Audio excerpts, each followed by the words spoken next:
तन्वी एक नजर पूर्वी को देखा, फिर अपने प्लेट में धीरे धीरे करके सारे खाने को निकालने लगा। उस कमरे में सिर्फ तन्वी, रेहान और पूर्वी ही मौजूद थे। पूर्वी की नजर इस समय तन्वी की प्लेट पर थी। तन्वी के प्लेट में वही सब खाना रखा हुआ था जो पूर्वी को पसंद था। उसके मुंह में बार बार पानी आ रहा था, लेकिन वह ऐसे ही नहीं खा सकती थी क्योंकि यहाँ का खाना बहुत महंगा था और उसने खुद ही तन्वी से कहा था यहाँ का बिल वह पे नहीं करेगी। तन्वी बड़े आराम से अपने प्लेट में रखा हुआ खाना खा रहा था। रेहान भी अपने डैडी के हाथों से बड़े प्यार से खाना खाए जा रहा था। जब उसने देखा उसकी मम्मा कुछ नहीं खा रही है तो वो पूर्वी को देखकर कहा, मम्मा आप कुछ खा क्यों नहीं रही हो? देखो डैडी में कितने अच्छे अच्छे खाने मंगवाए हैं, आप भी खाओ जल्दी से वरना ये सारा खाना ठंडा हो जाएगा। रेहान की बात सुनकर पूर्वी एक नज़र तन्वी को देखी, फिर उसे इग्नोर करके अपने बेटे रेहान को कहने लगी, नहीं बेटा मुझे भूख नहीं है, आप ही खाओ अपने डैडी के साथ इतना सारा खाना। तन्वी ने पूर्वी के बातों को सुनकर हल्का सा मुस्कुराया, जो कि वो मुस्कुराहट उसके चेहरे पर ना दिखने के बराबर थी। वो बड़े आराम से अपने खाने को खाए जा रहा था, लेकिन पूर्वी की नज़र बार बार उसके खाने पर जा रही थी। उसका मन तो कर रहा था वह सारा खाना खुद खा ले, पर वह ऐसा नहीं कर सकती थी, लेकिन उससे रहा भी नहीं जा रहा था। तन्वी ने देखा किस तरह पूर्वी अपने आप को कंट्रोल करने की कोशिश करी है, तो वह थोड़ा कड़क आवाज में कहा, मैंने बहुत सारा खाना ऑर्डर कर दिया है, तुम थोड़ा सा खा लो, वैसे भी इसमें से सारा खाना बर्बादी हो जाएगा, इससे बढ़िया होगा कि तुम भी इनमें से कुछ कुछ थोड़ा सा खा लो, वैसे भी तुम्हें भूख तो लगी नहीं है, थोड़ा सा तो खा ही सकती हूँ। तन्वी की बात सुनकर पूर्वी एक नज़र टेबल पर रखे खाने को देखी। हाँ ये सच था, टेबल पर रखा खाना काफी था, लेकिन शायद पूर्वी के लिए नहीं। इस समय पूर्वी को काफी भूख लगी थी। वह तो रेहान को बस झूठ बोली थी उसे भूख नहीं है, लेकिन सच तो ये तो था, उसे बहुत जोरों से भूख लगी है, तन्वी का कहना था। पूर्वी ने जल्दी से अपने फ्लैट में सारा खाना रखकर खाने लगी। अब तक तन्वी और रेहान का खाना हो चुका था, लेकिन पूर्वी अभी भी खाए जा रही थी। ये देखकर रेहान हैरान होकर तन्वी से कहा, डैडी मम्मा ने तो कहा था उन्हें भूख नहीं लगी है, फिर मम्मा इतना सारा खाना कैसे खा रही है? दादी कहती है जब हमारा पेट फुल रहता है तो हमारे पेट के अंदर कुछ भी जल्दी नहीं जाता, तो फिर मम्मा का पेट में इतना कुछ कैसे जा रहा है?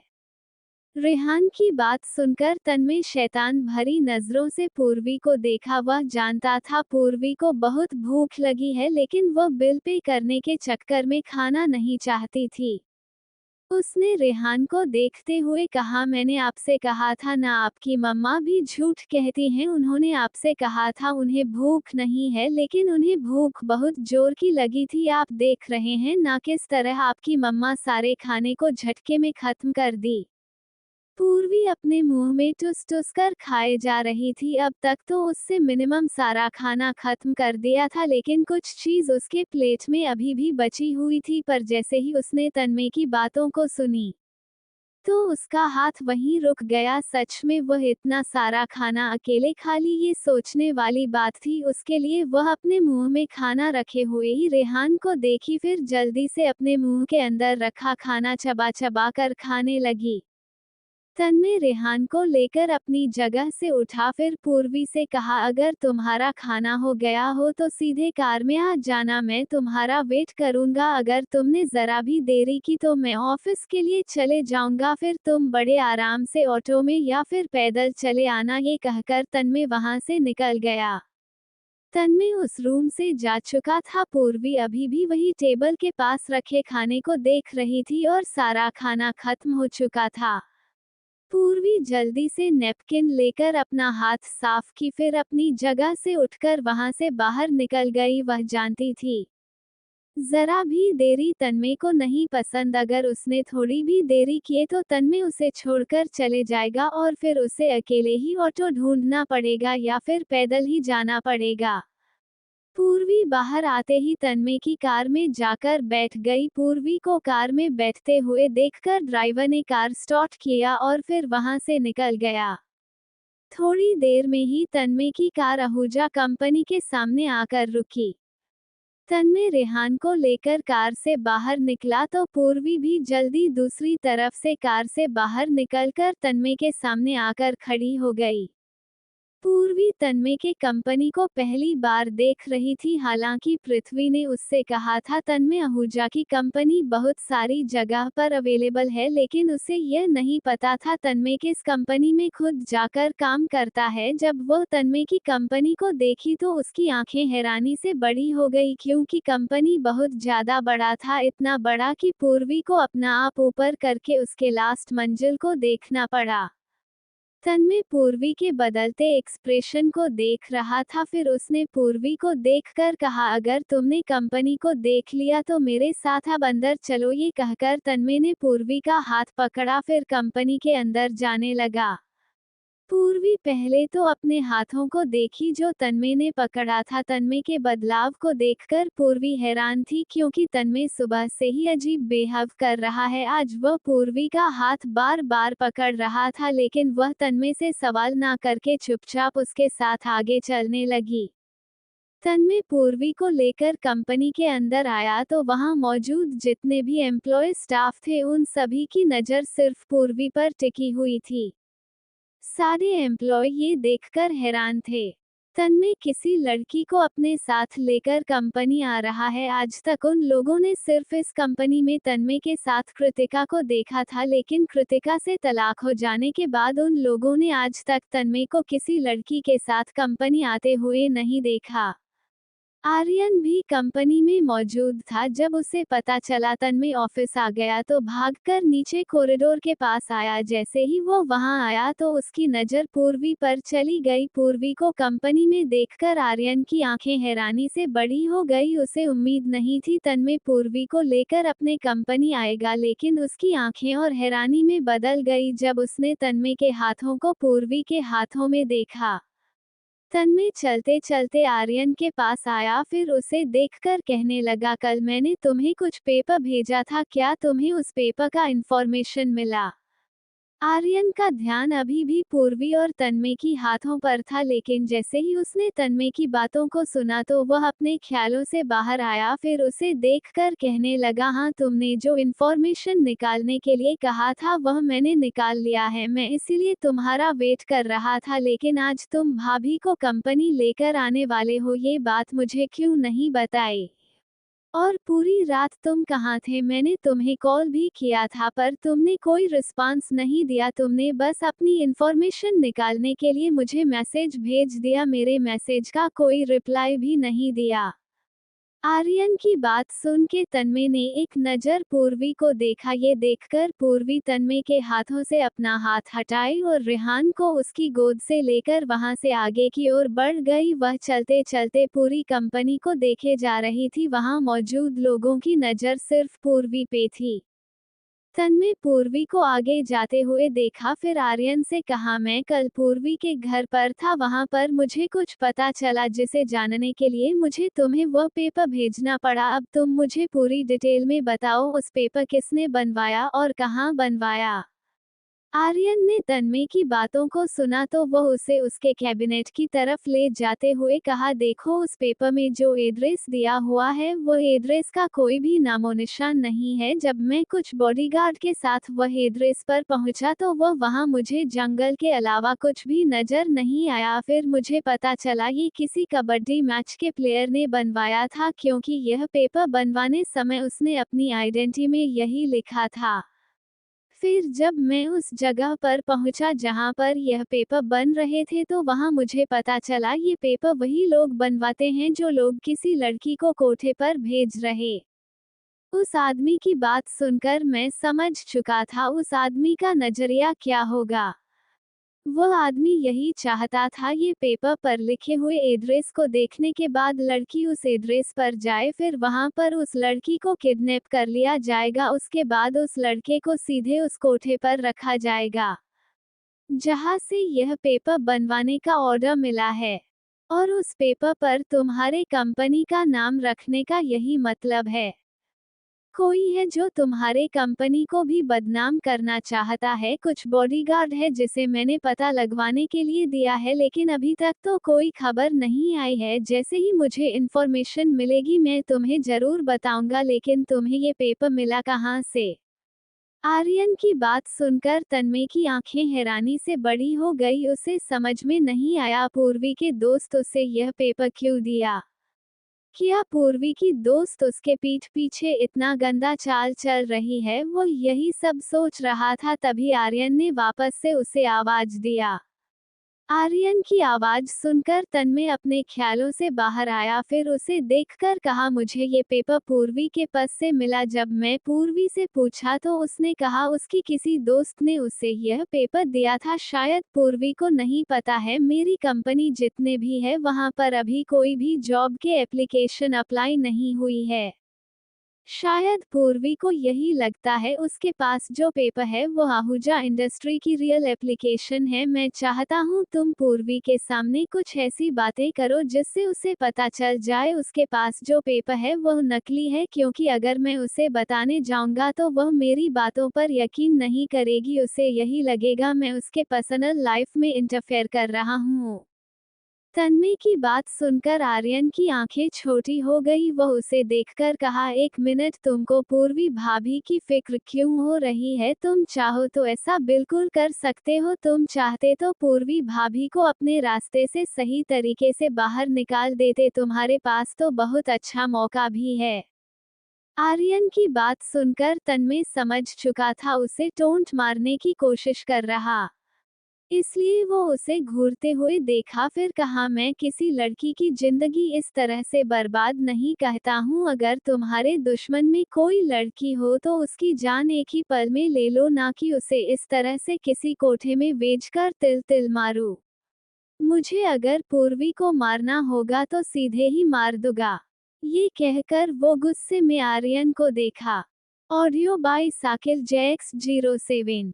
आर्यन ने जैसे ही तन्मय की बातों को सुना तो वह मुस्कुराकर तन्मय से कहा, जो भी हो, लेकिन तुम पूर्वी भाभी को सजा तो नहीं दे सकते हो। मैं इतना तो जान चुका हूँ, तुम्हें पूर्वी भाभी पर थोड़ा सा सही लेकिन भरोसा होने लगा है। आर्यन की बात सुनकर तन्मय उसे एक नज़र देखना फिर अपने केबिन की तरफ जाते हुए कहा, तुम अपने दिमाग से यह ख्याल तो अभी निकाल ही लो तो तुम्हारे लिए बेटर होगा। मुझे कुछ इन्फॉर्मेशन चाहिए। पूर्वी जिस इंटरनेशनल मैच को लास्ट टाइम खेली थी वहां के मुझे वह सारे लिस्ट चाहिए जिसमें प्लेयर के नाम हो और वहां मौजूद कोच के। तन्मय की बात सुन के आर्यन कंफ्यूज होकर कहा, क्यों, तुम्हें अब पूर्वी भाभी के इंटरनेशनल मैच से क्या मतलब है? तन्मय ने आर्यन की बात सुना तो गुस्से में उसे देखकर कहा, मैं तुम्हें जितना कहता हूँ उतना करो, ज्यादा सवाल करने की कोशिश मत करना। ये कहते ही तन्मय सीधे अपनी केबिन में चले गया। तन्मय को केबिन में जाते हुए देखकर आर्यन वहीं पर रुक गया। उसने एक नज़र सारे एम्प्लॉय को देखा जिसकी निगाहें इस समय पूर्वी और रेहान पर थी। ये देखकर आर्यन ने उन सभी एम्प्लॉय से कहा, आप सभी को यहाँ पर काम करने के लिए रखा गया है, ना कि आए हुए मेहमानों को देखने के लिए। आर्यन की डरावनी आवाज सुनते ही सारे एम्प्लॉय अपनी अपनी जगह पर जाकर बैठकर अपना काम करने लगे। वह लोग जानते थे अगर तन्मय को पता चला उसके एम्प्लॉय काम करने की जगह फालतू का टाइम पास कर रहे हैं तो तन्मय को एक मिनट भी नहीं लगेगा उसे नौकरी से निकालने में। पूर्वी इस समय रेहान को अपनी गोद में लेकर पूरे ऑफिस में घूम रही थी। एक स्टाफ पूर्वी को पूरे ऑफिस की टूर करवा रहा था। जब पूर्वी देखिए वह सारा जगह घूम चुकी है तो वह स्टाफ से कहने लगी, तन्मय का केबिन कहाँ पर है, मुझे वहां जाना है।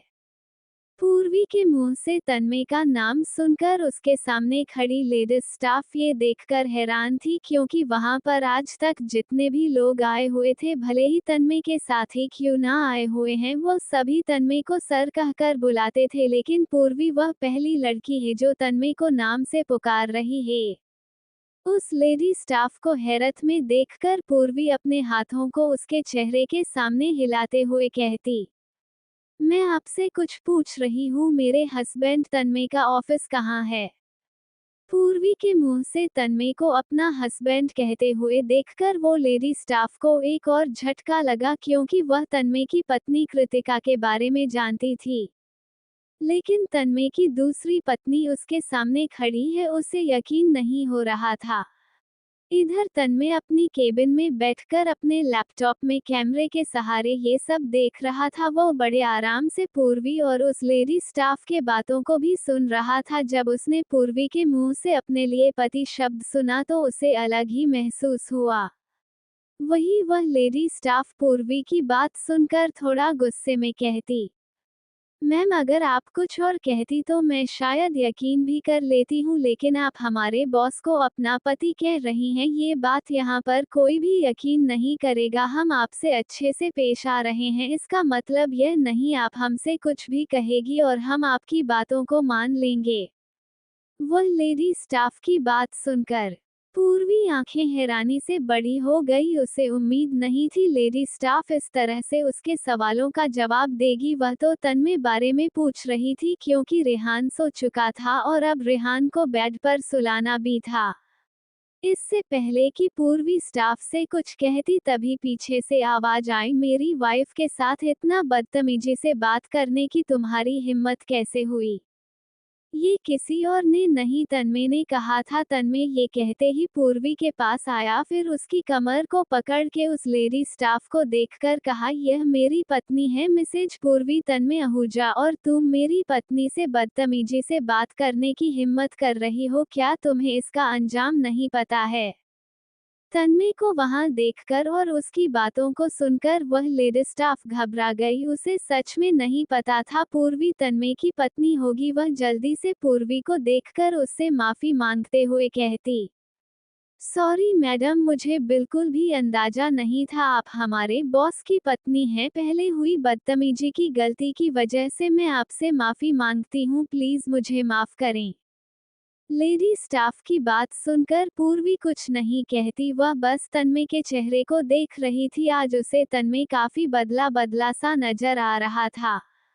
तन्मय एक नजर उस लेडी स्टाफ को देखा, फिर पूर्वी को अपने साथ लेकर केबिन की तरफ बढ़ गया। केबिन में आते ही पूर्वी की नज़र सबसे पहले पूरे केबिन पर गई। वह केबिन काफी सुंदर था, भले ही उस केबिन के अंदर का रंग हल्का सफेद और हल्का काला था, लेकिन वहाँ एक सुकून था। ये देखकर पूर्वी रेहान को अपने गोद में लेकर ही पूरे केबिन को देखने लगी। तन्मय पूर्वी के पीछे खड़ा था, वो पूर्वी की हर हरकत को नोटिस भी किया। जब उसने देखा पूर्वी की गोद में सो रहा रेहान अनकंफर्टेबल फील कर रहा है तो उसने पूर्वी को देखकर कहा, रेहान सो चुका है, तुम चाहो तो इसे मेरे प्राइवेट रूम में सुला सकती हो। ये कहकर तन्मय ने प्राइवेट रूम का दरवाजा खोला। प्राइवेट रूम को देखकर पूर्वी पहले तो तन्मय को देखी, फिर अपनी आंखें छोटी करके खुद से ही मन में कहने लगी, केबिन के अंदर प्राइवेट रूम कौन बनाता है? इन लोग के चोचले यही होते हैं, हो सकता है यहाँ की लड़कियों के साथ रंगरलियां मनाते होंगे। ये सोचकर पूर्वी गुस्से में तन्मय को देखी, फिर उस प्राइवेट रूम के अंदर चले गई। पूर्वी को प्राइवेट रूम के अंदर जाते हुए देखकर तन्मय अपने जगह पर जाकर बैठ गया। उसे आज इम्पोर्टेंट मीटिंग में भी जाना था, हालांकि वो मीटिंग उसके ऑफिस में ही होनी थी, जिससे अब उसे उसकी तैयारी भी करनी थी। इसी वजह से वह चुपचाप अपने जगह पर जाकर बैठा गया और आज की होने वाली मीटिंग की तैयारी करने लगा। पूर्वी प्राइवेट रूम में आते ही रेहान को बेड पर सुलाई, फिर एक नज़र पूरे रूम को देखने लगी। पूरे रूम को देखने के बाद पूर्वी चुपचाप रेहान के बगल में बेड पर बैठ गई। आज उसे अजीब सा महसूस हो रहा था। पहले तो तन्मय का बदलता व्यवहार, दूसरा तन्मय को इस तरह से बार बार सभी के सामने अपनी पत्नी कहना। वो यही सब सोच रही थी, तभी उसकी नज़र बेड के बगल में टेबल पर गई। टेबल को देखते ही पूर्वी उसे खोली। जैसे ही पूर्वी ने टेबल को खोला, उसकी नज़र उसके अंदर रखे हुए बंदूक पड़ गई। बंदूक को देखकर पूर्वी की आंखें हैरानी से बड़ी हो गई, उसे उम्मीद जरा भी नहीं थी। तन्मय इस प्राइवेट रूम के अंदर इतना सारा बंदूक रखा होगा। वह सारे बंदूक को देखकर खुद से ही कहने लगी, हे भगवान, कहीं यह बंदूक वह शैतान तब यूज तो नहीं करता जब वो लड़कियों के साथ रंगलियां मनाकर उसे उसे कर लेता फिर उसे मारता हो। ये सोचते हैं पूर्वी का शरीर का कांप उठा। वो पहले ही तन्मय का शैतानी रूप देख ले थी। जायज सी बात है, पूर्वी यह बात अच्छे से सोच सकती थी तन्मय किस तरह का शैतान आदमी है।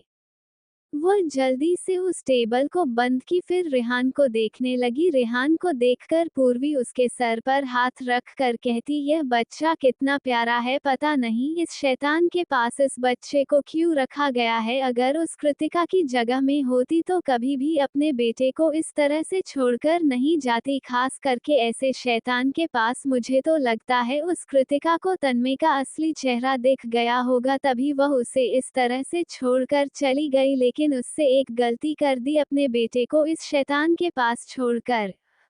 ये सोचकर पूर्वी रेहान के चेहरे को देखने लगी। इधर दूसरी तरफ तन्मय अपने लैपटॉप पर काम कर रहा था।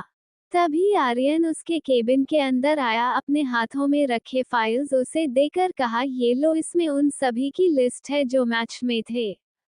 मुझे एक बात पता चली है, उन्होंने कहा है जब पूर्वी भाभी कबड्डी गेम में एंटर की थी तब से एक लड़का और एक लड़की उनके साथ रहते थे सपोर्ट में। लड़का का नाम है पृथ्वी और लड़की का नाम है बरखा। लेकिन पॉइंट यह है, जब भी पूर्वी भाभी अपना कबड्डी गेम खेलने के लिए गई और उसके दोनों सपोर्टर उसके साथ रहे तो उस दिन का कबड्डी गेम पूरी तरह से बर्बाद होता था।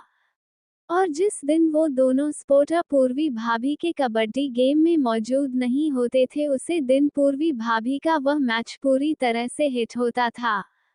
और एक पॉइंट में ये कंफर्म तो नहीं हूँ, लेकिन कुछ लोगों से पता चला है वो दो सपोर्टर में जो पृथ्वी नाम का लड़का था उसके साथ पूर्वी भाभी का रिलेशनशिप था, लेकिन पूरी तरह से कंफर्म नहीं बताया गया है, ये बस लोगों का नजरिया था। आर्यन की बात सुनकर तन्मय की नज़र टेबल पर रखे हुए उन सारे फाइल्स पर गई। फाइल्स को देखकर तन्मय उस फाइल्स को पढ़ना शुरू किया। फाइल्स को पढ़ने के बाद तन्मय आर्यन से कहा, इस समय पृथ्वी और बरखा कहाँ है? क्या तुमने ये जानकारी पता करने की कोशिश की? और वह जो मैंने तुम्हें पेपर भेजा था उसका क्या हुआ? तन्मय की बात सुनकर आर्यन ने गहरी सांस लिया, फिर कहा, हाँ, वह एड्रेस के बारे में पूरी तरह से इंफॉर्मेशन मिल गई। हमारे कुछ गार्ड वहां गए तो पता चला वहां पर 3 लोग मौजूद थे जो एक अड्डे बनाए हुए थे। हमने उन तीनों आदमी को पकड़ लिया है। उन तीनों में से एक आदमी पूरी तरह से सच बताया तो हमें पता चला एक लड़का है जो उसे वहां पर रहने की पैसे दे रहा है और वह लोग वहां रहकर अभी तक में 12 लड़कियों को पकड़ा है, फिर उस कोठे पर पहुंचाया गया है। लेकिन उस आदमी को पैसा कौन दे रहा है यह अभी तक पता नहीं चला है। मुझे लगता है सारी लड़कियों को कोठे पहुंचाने का एक ही रास्ता है।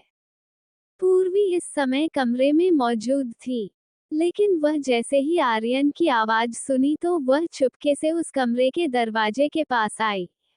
वो आर्यन और तन्मय की पूरी बात तो नहीं सुनी, लेकिन लास्ट में आर्यन ने जब कहा कोठे पहुंचाने का एक ही रास्ता है तो वह आर्यन की बात सुनकर घबरा गई। उसे लगा आर्यन और तन्मय मिलकर लड़कियों को बेचकर कोठे में भेजते हैं। ये सोचते ही पूर्वी को तन्मय और आर्यन पर काफी गुस्सा आने लगा। इधर आर्यन की बात सुनने के बाद तन्मय ने कुछ सोचकर कहा, ठीक है, तो कुछ आदमियों को भेजकर पता लगाओ ये रास्ता कहाँ जा रहा है, लेकिन याद रहे इस बारे में किसी को भी पता नहीं चलना चाहिए, क्योंकि हमें ये करना भी जरूरी है। मुझे बस पता करके पूरा इन्फॉर्मेशन कल के कल ही दो। और अभी जो मीटिंग होने वाली है उसे ईमेल करके कहो कि जल्द से जल्द मीटिंग रूम में आने के लिए। आर्यन ने तन्मय की बात को सुना तो वह टेबल पर रखे फाइल को उठाया, फिर तन्मय से कहा, ठीक है, मैं सबको इन्फॉर्म कर देता हूँ, लेकिन मैं तुम्हें एक मैसेज सेंड किया हूँ, उसे देखकर बताओ क्या वह सही है या गलत। मैं तब तक के लिए सभी को इन्फॉर्म करके आता हूँ। ये कहकर आर्यन वहां से चले गया। Audio by Sakil JX07। कुछ समय बाद तन्मय अपने मीटिंग के लिए वहां से निकल गया। पूर्वी अब वहां अकेली थी। रेहान अभी भी सो रहा था। तन्मय का केबिन पूरी तरह से खाली था। ये देखकर पूर्वी जल्दी से उस प्राइवेट रूम से बाहर निकली, फिर तन्मय के पूरे केबिन को देखने लगी। वह सोच रही थी शायद कोई ऐसा चीज तन्मय के खिलाफ मिल जाए जिसको वह अच्छे से यूज कर सके। यही सोच में वह तन्मय के एक केबिन को पूरा चेक करने लगी। वह डेस्क चेक करते हुए ही सारे फाइल को इधर उधर करते जा रही थी। उसे इस बात का अंदाज बिल्कुल भी नहीं था। मीटिंग रूम में बैठा तन्मय अपने फोन के जरिए उसकी सारी हरकतों को देख रहा है। पूर्वी सारा डेस्क चेक कर चुकी, लेकिन उसे अर्नव के खिलाफ कुछ भी नहीं मिला। ये सोचकर वह वहां से जाने लगी। तभी उसकी नज़र एक छोटे से टेबल पर गई। उस छोटे से टेबल को देखकर लग रहा था जैसे वह मामूली टेबल स्टेज सजावट के लिए है, लेकिन ऐसा बिल्कुल भी नहीं था। पूर्वी नीचे झुकी, फिर उस टेबल के डोर को खोली। जैसे वह उस टेबल के डोर को खोली, उसकी नज़र एक फ्रेम पर गई। उस फ्रेम में कृतिका और तन्मय की तस्वीर थी। उस समय कृतिका पेट से थी। ये देखकर पूर्वी खुद से बोली, कृतिका और तन्मय का तो सिर्फ एक बेटा है, वो भी रेहान। लेकिन कृतिका के पेट को देखकर लग रहा इसके अंदर 2 बच्चे होंगे। क्या कृतिका के 2 बच्चे थे? नहीं, अगर ऐसा होता तो वह दूसरा बच्चा भी तो तन्मय जी के पास होता, या फिर हो सकता है एक बच्चा पैदा होते ही मर गया हो। ये सोचकर पूर्वी का मन उदास हो गया। वह उस तस्वीर को वापस एक टेबल के अंदर रखी, फिर अपनी जगह से उठकर केबिन से बाहर चली गई। केबिन से बाहर निकलते ही पूर्वी हॉल में आ गई। वहां पर मौजूद एम्प्लॉय जो अपने काम में बिजी थे, वो पूर्वी को देखते ही अपनी अपनी जगह पर खड़े हो गए। उन सभी को इस तरह से खड़े होते हुए देखकर पूर्वी की आंखें हैरानी से बड़ी हो गई, क्योंकि वह लोग उसे सम्मान कर रहे थे। उसे समझ नहीं आया वह किस तरह से रिएक्ट करे। एक एम्प्लॉय पूर्वी को देखकर मुस्कुराते हुए बोली, मैडम, क्या आपको किसी चीज की जरूरत है? अगर आपको किसी चीज की जरूरत है तो आप हमें बताएं, हम आपकी सारी बातों को मानकर उसे पूरा करेंगे। उस एम्प्लॉय की बात सुनकर पूर्वी के चेहरे पर मुस्कुराहट आ गई, क्योंकि वह सारे लोग उसे इज्जत दे रहे थे। वह मुस्कुराकर उस एम्प्लॉय से बोली, यहाँ पर किचन कहाँ है? मुझे कॉफी बनानी है। पूर्वी की बात सुनकर वह लड़की मुस्कुराकर बोली, मैडम, आप केबिन में जाकर बैठ जाइए, हम आपके लिए कॉफी लेकर आते हैं। आप बस बता दीजिए आपको किस तरह की कॉफी पसंद है, हम तुरंत आपके लिए कॉफी भिजवा देंगे। एम्प्लॉय की बात सुन के पूर्वी गहरी सांस लेकर बोली, नहीं, उसकी कोई भी जरूरत नहीं है। आप बस मुझे बता दीजिए किचन कहाँ है, मैं कॉफी खुद के लिए बना लूंगी। पूर्वी की बात सुनकर वह एम्प्लॉय बाकी लोगों को देखने लगी। उसे समझ नहीं आया क्या वह सच में पूर्वी को बता दे किचन कहाँ पर है, क्योंकि पूर्वी उसके बॉस की पत्नी है। ऐसे में उसके बॉस की पत्नी खुद जाकर कॉफी बनाए, और यह बात अगर उसके बॉस को पता चली तब तो जायज सी बात है, उसकी ये जॉब चली जाएगी। लेकिन प्रॉब्लम ये थी, पूर्वी को किचन में ही जाना था। ये सोचकर वह पूर्वी को किचन का रास्ता बताई। पूर्वी किचन के रास्ते को देखी, फिर मुस्कुराकर उन सभी को एक नज़र देखकर किचन की तरफ बढ़ गई। उसको अपने हाथ की कॉफी पसंद थी। वह अगर घर पर भी रहती थी तो ज्यादातर अपने हाथों की कॉफी पीती थी। पूर्वी किचन में आई तो उसकी नज़र पूरे किचन पर गई। यहाँ का किचन पूरी तरह से साफ था। जैसे आहूजा मेंशन में किचन हमेशा साफ रहता था, वैसे ही यहाँ पर भी हमेशा की साफ रहता। वहाँ खड़े स्टाफ पूर्वी को देखकर मुस्कुराकर अंदर आने का इशारा करती हैं। पूर्वी उसी स्टाफ को देखकर मुस्कुरा बोली, आप लोग तो किचन को बहुत साफ रखते हैं।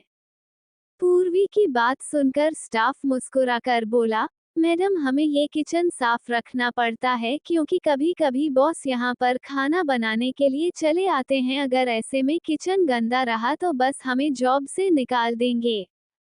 उस स्टाफ की बात सुनकर पूर्वी हैरत में पड़ गई। उसे इस बात की हैरानी हो रही थी, तन्मय खुद यहाँ आकर खाना बनाता था। आज तक उसने तन्मय को गुस्सा करने के अलावा कुछ भी करते हुए नहीं देखी। ये सोचकर वह चुपचाप किचन के अंदर आई, फिर अपना कॉफी बनाने लगी। उधर दूसरी तरफ तन्मय अपना मीटिंग खत्म करने के बाद सीधे अपने केबिन में आया। जैसे ही वो कैबिन में आया उसे पूर्वी कहीं भी नजर नहीं आई। उसने अपने फोन में पूर्वी को अपने केबिन में ही देखा था, लेकिन जब मीटिंग स्टार्ट हुई थी तो उसका ध्यान पूर्वी पर से हट चुका था। उसे लगा था पूर्वी अभी भी केबिन में होगी या फिर उसके प्राइवेट रूम में, लेकिन पूर्वी वहां पर कहीं भी नहीं। ये सोचकर उसने अपना फोन लिया, फिर पूर्वी कॉल करने के लिए सोचा, पर दिक्कत ये थी उसके पास तो पूर्वी का नंबर ही नहीं था।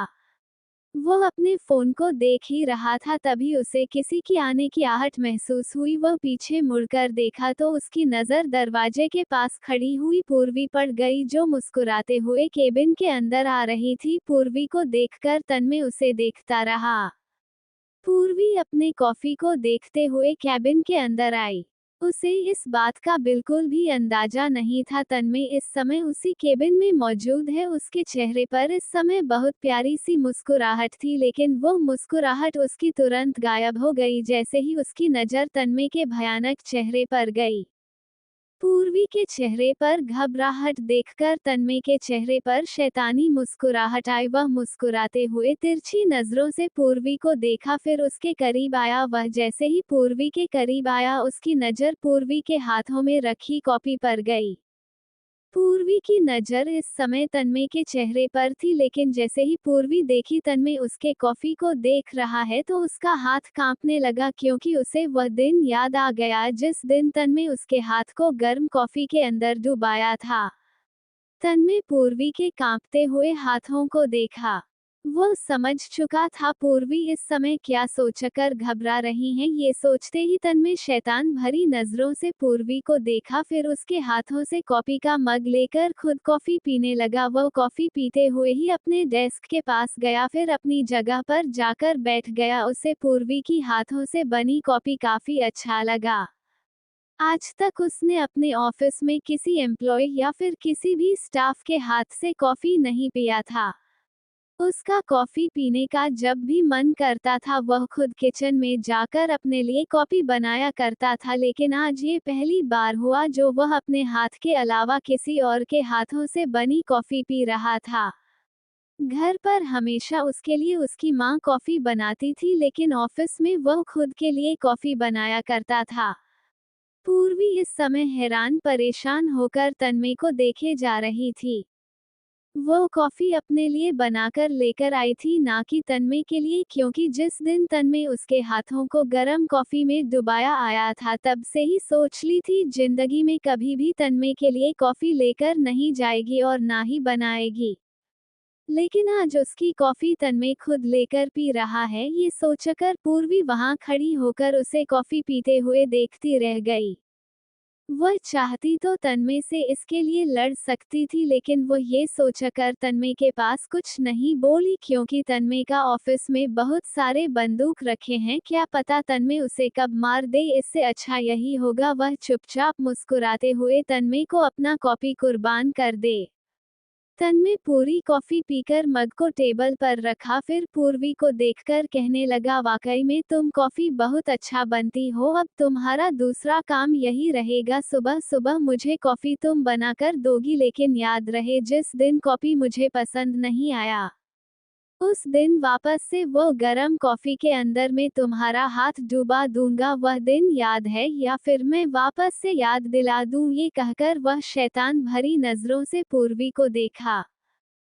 तन्मय की बात सुनकर पूर्वी घबरा गई, लेकिन वह अपनी घबराहट को छुपाकर चेहरे पर प्यारी सी मुस्कुराहट लिए तन्मय को देखकर कहने लगी, अरे अरे आप इतना गुस्सा क्यों कर रहे हैं, मैं आपको रोज अपने हाथों से बहुत ही प्यार से कॉफी दूंगी बनाकर। यह कहकर वह जल्दी से प्राइवेट रूम के अंदर चली गई, क्योंकि उसे इस समय तन्मय से काफी डर लग रहा था। पूर्वी को खुद से डरते हुए देखकर तन्मय को काफी मजा आया। वह यही चाहता था पूर्वी उससे डरती रहे, भले ही पूर्वी की फैमिली को तन्मय ने वादा किया था पूर्वी को वापस से उसकी उड़ान तक पहुंचाकर रहेगा, लेकिन ऐसा बिल्कुल भी नहीं था। तन्मय उसे अपनाकर उसकी मदद करेगा। वो बस पूर्वी की इसीलिए मदद कर रहा है क्योंकि पूर्वी के साथ सच में गलत हुआ है, अगर गलत हुआ है तो वो उसे सही जरूर करेगा। पूर्वी की जगह अगर कोई और लड़की होती और तन्मय को उसके बारे में पता होता तो वह उसकी भी मदद करता। ये सोचकर तन्मय अपनी जगह से उठा, फिर खिड़की के पास जाकर ठंडी हवाओं को महसूस करने लगा। पूर्वी प्राइवेट रूम में आकर रेहान के पास आई। रेहान अब उठ चुका था। जब उसने अपने मम्मा को देखा तो वह मुस्कुराकर अंगड़ाई लेते हुए कहा, मम्मा मेरी नींद पूरी हो गई, अब जल्दी से घर चलो, मुझे होमवर्क बनाना है क्योंकि आज मैंने एब्सेंट कर दिया तो मेरा दोस्त मुझे पढ़ाई के लिए कॉल करेगा, वह मुझे बताएगा आज स्कूल में क्या क्या पढ़ाई हुआ है। रेहान की बात सुनकर पूर्वी की घबराहट जो थोड़ी देर पहले थी वह गायब हो गई। वह मुस्कुराकर रेहान को अपनी गोद में उठाए, फिर उसके गालों पर किस करते हुए कहने लगी, हाँ बेटा अब हम घर ही जा रहे हैं, डैडी भी तैयार हैं, हम बस आपको ही लेने आए थे, आप तो उठ भी गए हैं, चलिए अब हम घर चलेंगे, फिर आपकी मम्मा आपसे मदद करेगी होमवर्क बनाने में। ये कहकर पूर्वी रेहान को अपनी गोद में ली। रेहान को लेकर पूर्वी केबिन में आई। तन्मय भी अपना कोट पहनकर तैयार था। तन्मय ने पूर्वी को देखा तो वह उसका हाथ पकड़ के केबिन से बाहर निकला। केबिन से बाहर निकलते ही तन्मय की नजर आर्यन पर गई जो उसके पास ही आ रहा था। आर्यन ने तन्मय को तैयार देखा तो वह मुस्कुराकर तन्मय से कहा, चलो अच्छा है तुम खुद बाहर आ गए, मैं तुम्हारे पास ही आ रहा था, कार तैयार है, अब हमें घर के लिए निकलना है। ये कहकर वह तन्मय के साथ आगे बढ़ा। पूर्वी भी तन्मय के साथ थी, इसी वजह से वह तन्मय के साथ ही आगे चले जा रही। कुछ एम्प्लॉय घर जा चुके थे लेकिन कुछ एम्प्लॉय वहां रहकर अपना काम कंप्लीट कर रहे थे क्योंकि तन्मय ने कुछ आए एम्प्लॉय को ज्यादा काम का प्रेशर दिया हुआ था। उसकी नई डील बहुत इम्पोर्टेंट थी जिस वजह से उसने वह सारे एम्प्लॉय की इनकम भी बढ़ा दिया जो एम्प्लॉय यहां देर रात रहकर काम करते। यही वजह थी उन सारे एम्प्लॉय का देर रात तक काम करने का। Audio by Sakil JX07। इस समय पूर्वी रेहान और तन्मय के साथ कार में बैठी हुई थी। आर्यन आगे बैठकर कार चला रहा था। पूर्वी का ध्यान इस समय अपने बेटे रेहान पर था जो फोन में गेम खेलने में बिजी था, साथ अपनी मम्मा को सिखा रहा था। वही तन्मय अपने फोन में कुछ डिटेल चेक कर रहा था। आगे बैठा आर्यन आगे देखकर तन्मय से कहा, क्या कल तुम जाओगे या फिर मैं चले जाऊं? तन्मय का ध्यान इस समय फोन पर था। जैसे ही उसने आर्यन की बातों को सुना तो वह अपने फोन को बंद करके आर्यन की तरफ देखकर कहा, कल तुम उस काम के लिए चले जाना जिस काम के लिए मैंने तुमसे कहा है, बाकी पार्टी में मैं चले जाऊंगा क्योंकि इस बार जो पार्टी हो रही है वहां पर मेरा जाना भी जरूरी है। आर्यन ने तन्मय की बातों को सुनकर कहा, ठीक है तुम पार्टी में चले जाना, मैं बाकी का काम देख लूंगा, वैसे भी मुझे उस पार्टी में जाने का मन नहीं था, अच्छा हुआ तुम खुद जा रहे हो वहां। ये कहकर वो फुल स्पीड में कार चलाने लगा। आर्यन फुल स्पीड में कार चला रहा था लेकिन अचानक से उसकी कार धीरे धीरे करके खाली सड़कों पर जाकर रुक गई। ये देखकर आर्यन हैरान रह गया क्योंकि उसकी कार ऐसे ही कभी भी कहीं भी नहीं रुकती। वह कहीं भी जाने से पहले कार की रिपेयर जरूर करवाता था और आज अचानक से उसके कार रुक गई, पर उसने ज्यादा ना सोचकर अपनी कार से बाहर निकला और आगे जाकर चेक करने लगा आखिर क्या दिक्कत हुई है। तन्मय भी थोड़ा हैरान था कार को रुकते हुए देखकर, लेकिन आर्यन को बाहर जाते हुए देखा तो वह चुपचाप अपनी जगह बैठा रहा। 5 मिनट बीत चुके थे लेकिन आर्यन ने अभी तक नहीं बताया क्या प्रॉब्लम हुई है। ये देखकर तन्मय कार से बाहर निकला। इससे पहले कि तन्मय आर्यन से कुछ कहता उसकी नज़र रोड पर पड़े हुए कील पर गई। इतने सारे कील को अपने कार के नीचे देखकर तन्मय की आंखें छोटी हो गई क्योंकि वही कील की वजह से उसकी कार से टायर की हवा निकली और उसकी कार ऐसे ही बीच रास्ते में रुक गई। लेकिन ये कोई इंसिडेंट नहीं हो सकता है, ये सोचते ही तन्मय ने एक नज़र आर्यन को देखा।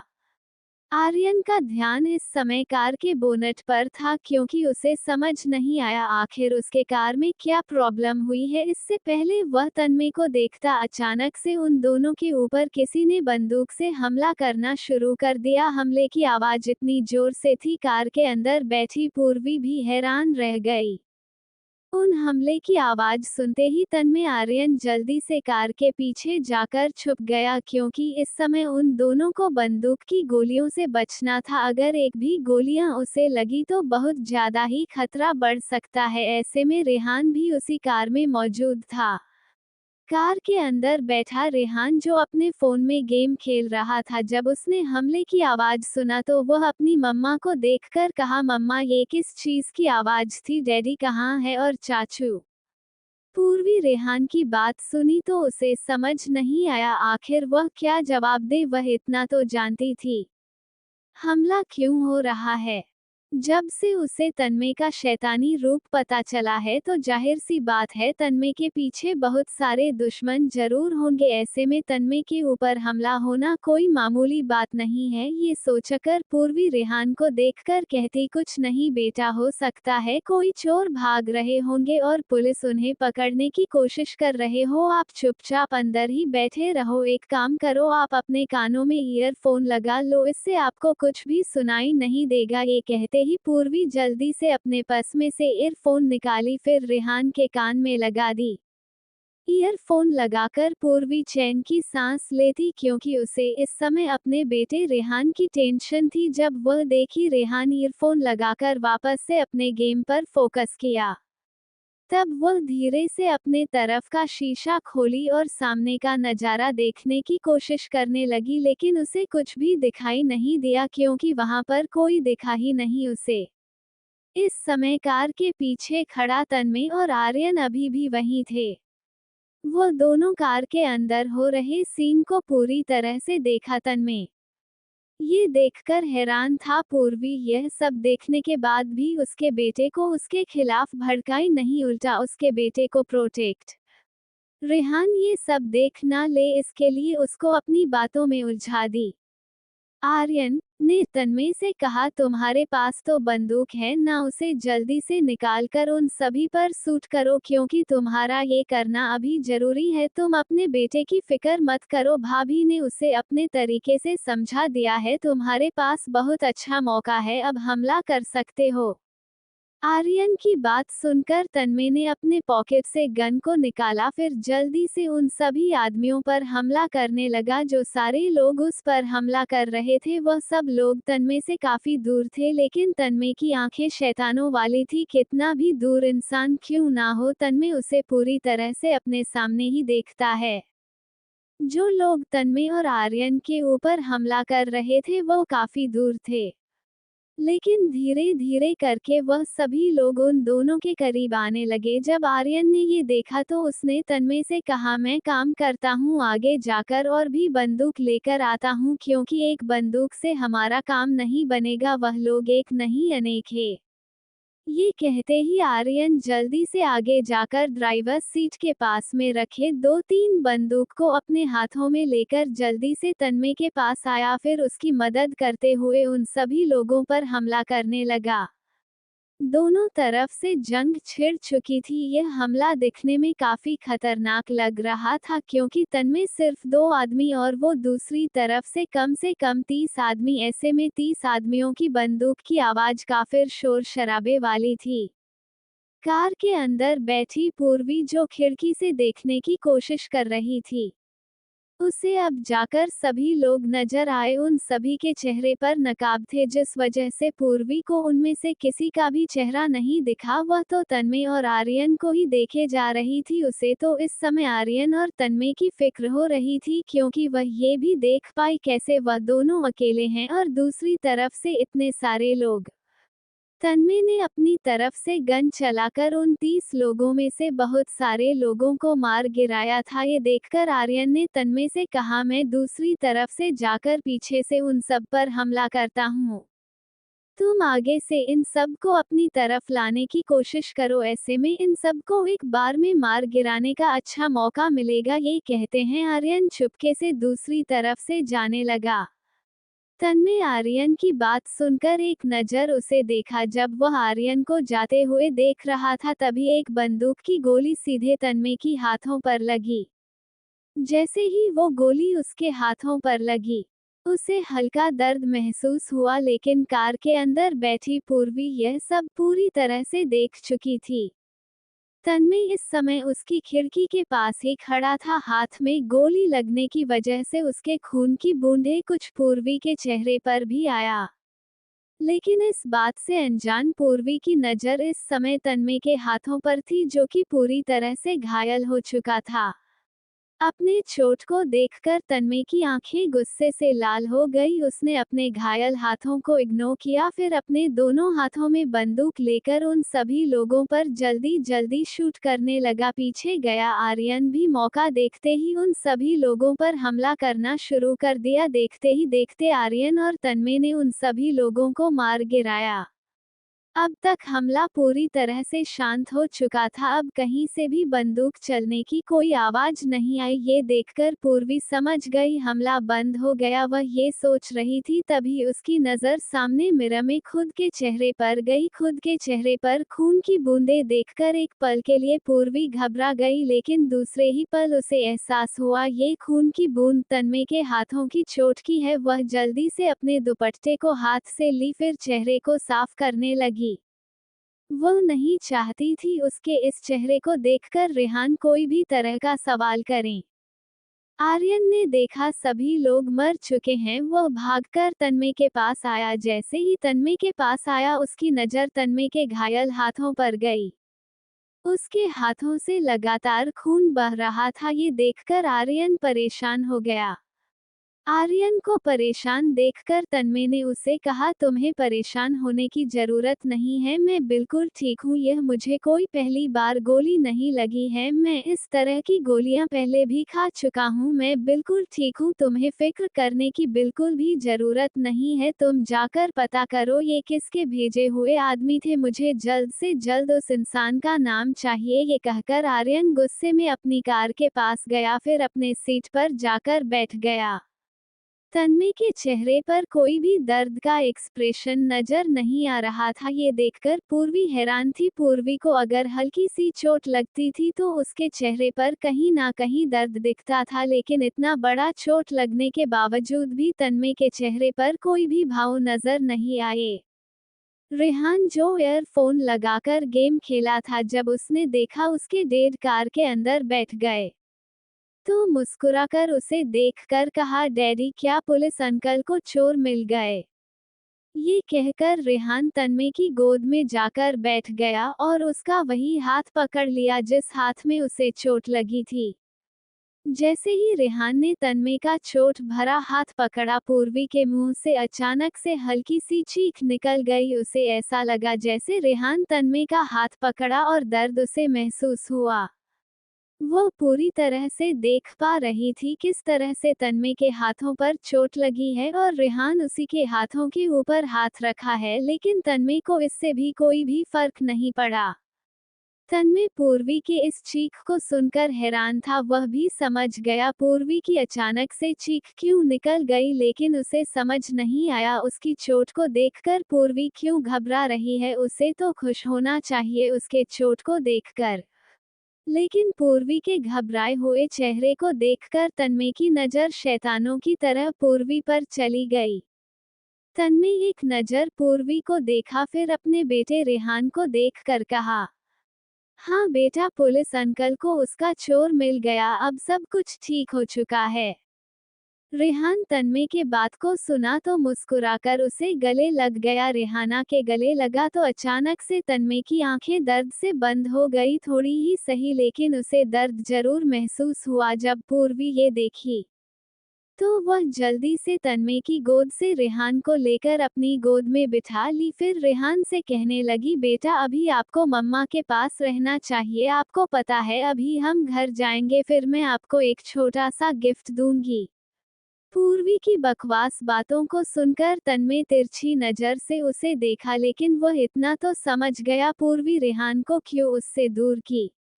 कहीं ना कहीं उसे ये देखकर अच्छा लगा। इस समय पर पूर्वी उसके बैठे को संभाली। लेकिन तभी उसे कुछ याद आया जिस वजह से वो शैतान भरी नजरों से पूर्वी को देखा। Audio by Sakil JX07। थोड़ी ही देर में तन्मय की कार आहूजा मेंसन में आकर रुकी। पूर्वी काफी समय से तन्मय के एक्सप्रेशन नोटिस करी थी, वह देखना चाहती थी इतने दर्द में होने पर भी तन्मय कोई रिएक्ट क्यों नहीं कर रहा है। अभी तक तो गोली लगने पर लोग बेहोश हो जाते, लेकिन यहाँ तन्मय जैसा शैतान बड़े आराम से बैठा हुआ है, वो इतने आसान से ऐसे बैठा है जैसे ये गोली तो उसके लिए मामूली है। आर्यन कार रोकते हैं बाहर निकला, फिर पूर्वी को देखकर कहने लगा, भाभी आप रेहान को लेकर कमरे में जाए, हम थोड़ी देर में आते हैं। ये कहकर आर्यन तन्मय के बाहर निकलने का इंतजार किया। जैसे ही तन्मय कार से बाहर निकला उसे अपने साथ लेकर वहां से चले गया। पूर्वी अभी भी कार में ही बैठी हुई थी। वह तब तक कार में बैठी रही जब तक उसकी आंखों से तन्मय और आर्यन ओझल नहीं हुआ।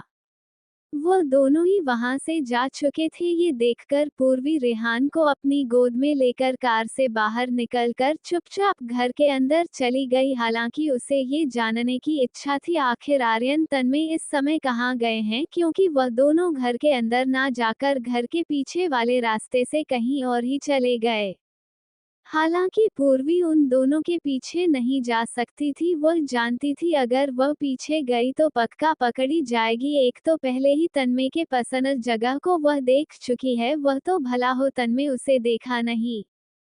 ये सोचकर पूर्वी रेहान को लेकर घर के अंदर चली गई। जैसे ही वो घर के अंदर आई उसकी नज़र हॉल में बैठी हुई तन्मय की चाची पड़ गई।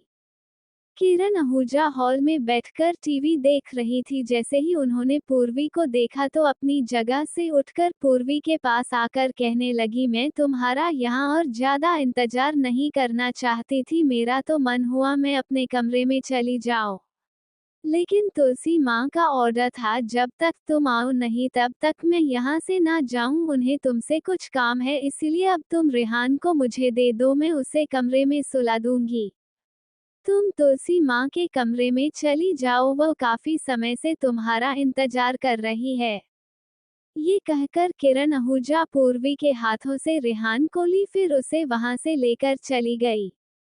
किरण आहूजा की बात सुनकर पूर्वी चुपचाप खड़ी होकर उन्हें जाते हुए देखती रह गई। उसे समझ नहीं आया इस समय तुलसी आहूजा उसे अपने कमरे में क्यों बुलाई हैं। जहां तक उसे पता है तुलसी आहूजा तो उसे देखना भी पसंद नहीं करती है। ये सोचते ही पूर्वी एक गहरी सांस लेती है। उसे पता तो नहीं है आखिर तुलसी आहूजा ने उसे क्यों बुलाया है, लेकिन अब बुलाई है तो उसे जाना भी पड़ेगा। ये सोचकर वह चुपचाप तुलसी आहूजा के कमरे की तरफ बढ़ गई। इस समय तुलसी आहूजा अपने कमरे में बैठकर अपने पति देव आहूजा से बातें कर रही थी। जैसे ही उनकी नज़र दरवाजे के पास घड़ी पूर्वी पड़ गई तो उनकी आंखें छोटी हो गई। हालांकि पूर्वी को उन्होंने खुद ही बुलाया था, लेकिन पूर्वी का चेहरा देखना उन्हें कतई बर्दाश्त नहीं था। देव आहूजा भी पूर्वी को देख चुके थे। वह समझ गए तुलसी आहूजा पूर्वी को देखकर गुस्सा क्यों हुई। उन्होंने तुलसी आहूजा के हाथों को पकड़कर पलके झपका दिए। अपने पति के इशारे को देखकर तुलसी आहूजा लंबी सांस लेती, फिर पूर्वी को कमरे के अंदर बुलाती। पूर्वी घबराई हुई थी। इस समय उसे डर लग रहा था, ना जाने उसने कौन सी गलती कर दी जिस वजह से तुलसी आहूजा उसे बुलाए। इससे पहले कि पूर्वी उन्हें कुछ कहती तुलसी आहूजा टेबल पर रखे एक थाल की तरफ इशारा करते हुए कहती, वैसे तो मैं तुम्हें अपना बहू नहीं मानती हूँ, लेकिन तुम एक तरफ से तन्मय की पत्नी हो, इसी नाते कल तुम्हें तन्मय के साथ कुलदेवी मंदिर जाना है और वहाँ पति पत्नी के जोड़े की तरह माता के दर्शन लेने हैं। ये टेबल पर कुछ सामान रखे हैं, इसमें रखी हुई जितनी भी चीजें हैं वो सारे तुम्हें कल पहनने हैं। याद रहे इसमें जितने भी चीज है वह सब कुछ पहनना होगा। तुलसी आहूजा की बात सुनकर पूर्वी की नजर टेबल पर रखे हुए थाल पर गई, जो एक लाल कपड़े से कवर किया हुआ था। ये देखकर पूर्वी समझ गई इसमें जरूर पूजा में पहनने वाले कपड़े और जेवर होंगे। वह चुपचाप थाल को उठाए, फिर तुलसी आहूजा को देखकर कहने लगी, ठीक है दादी, अगर आप ये चाहती है तो मैं ये भी करूंगी, और कोई काम हो तो आप मुझे बता दें।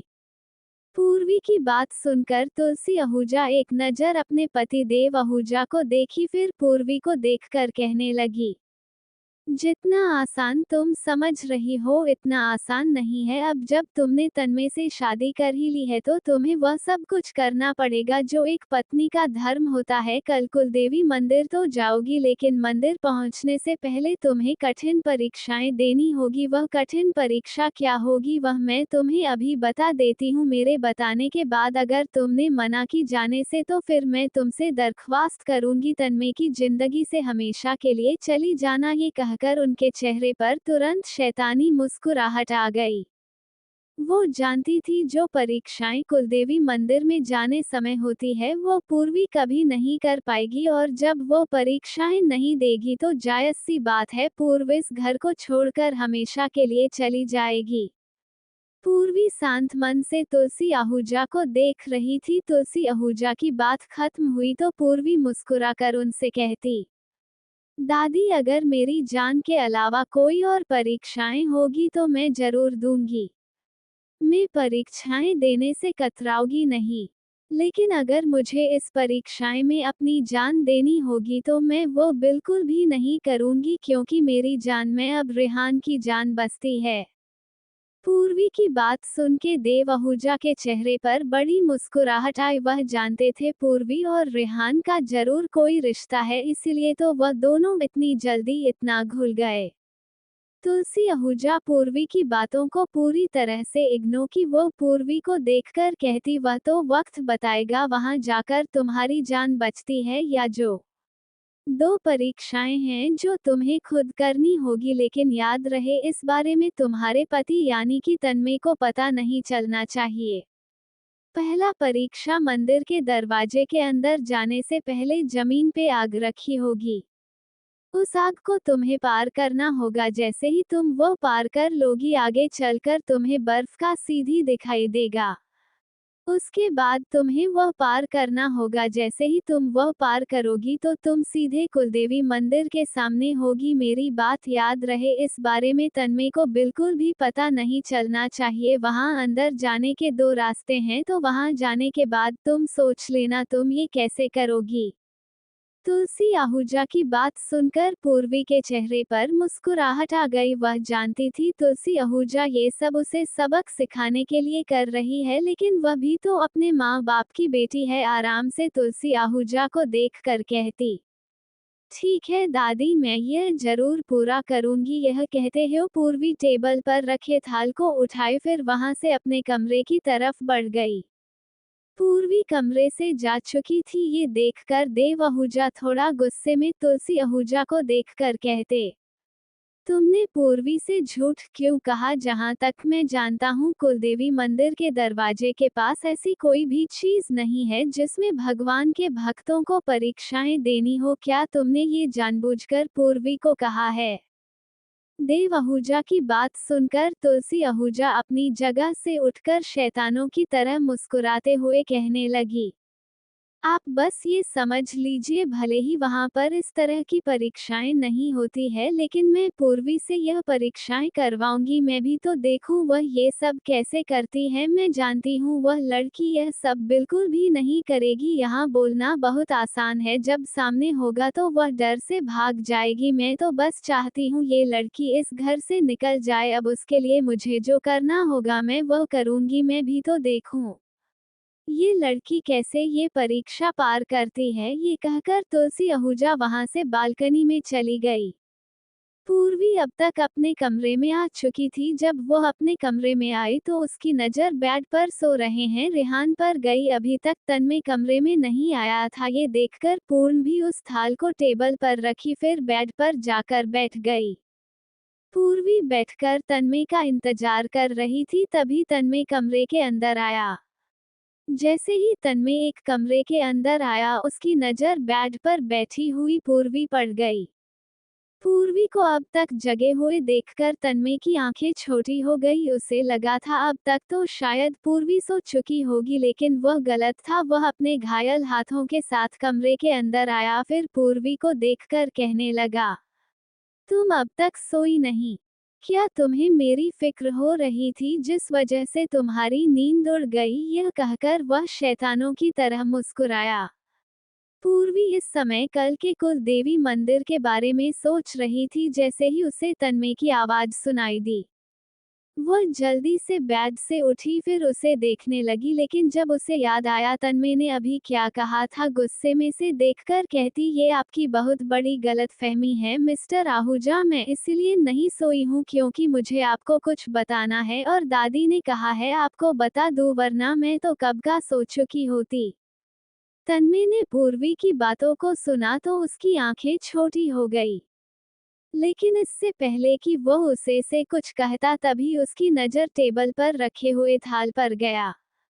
थाल के ऊपर लाल कपड़ा रखा हुआ था जिस वजह से तन्मय को समझ नहीं आया उसके अंदर क्या है। वह पूर्वी को देखकर कहा, इसमें क्या है और यह मेरे कमरे में क्या कर रहा है? तन्मय की बात सुनकर पूर्वी की नज़र उसी थाल पर गई जिसे देखते ही पूर्वी तन्मय को देखकर कहती, यह मुझे दादी ने दिया है, उन्होंने कहा है कल मैं आपके साथ कुलदेवी मंदिर जाऊं, इसमें वही सब चीज रखे हुए हैं जो कल मुझे पहनने हैं। दादी ने मुझे कहा मैं आपको बता दूं, आपको भी मेरे साथ कल कुलदेवी मंदिर जाना होगा। मैं जानती हूं इस समय आप जाने के लायक तो नहीं है, लेकिन फिर भी आपसे मैं विनती करूंगी दादी का मान रखने के लिए चलिएगा। पूर्वी की बात सुन के तन्मय की आंखें छोटी हो गई क्योंकि पूर्वी उसके इस छोटी सी चोट को देखकर चलने के लायक नहीं करी थी। यह सोचते ही तन्मय गुस्से में पूर्वी को देखकर कहा, तुम्हें किसने कहा इस चोट की वजह से मैं चल नहीं सकता हूँ? मेरे हाथों पर लगी है ना कि पैरों पर लगता है, तुम्हारा दिमाग सर पर ना होकर घुटने पर है, तभी तो कहती कुछ और समझती कुछ और है। अगर दादी ने कहा है कुल देवी मंदिर जाने के लिए तो ठीक है, मैं चलने के लिए तैयार हूँ, लेकिन ये बात याद रहे ज्यादा समय बर्बाद नहीं होना चाहिए वहाँ। ये कहकर तन्मय वॉशरूम चले गया। तन्मय को वहां से जाते हुए देखकर पूर्वी चैन की सांस लेती, उसे लगा था ये सब जानने के बाद कहीं तन्मय को देवी मंदिर जाने के लिए मना ना कर दे, क्योंकि तन्मय का रवैया ही यही था, सीधे मुंह पर मना करना। ये सोचकर पूर्वी वापस बेड पर जाकर बैठ गई।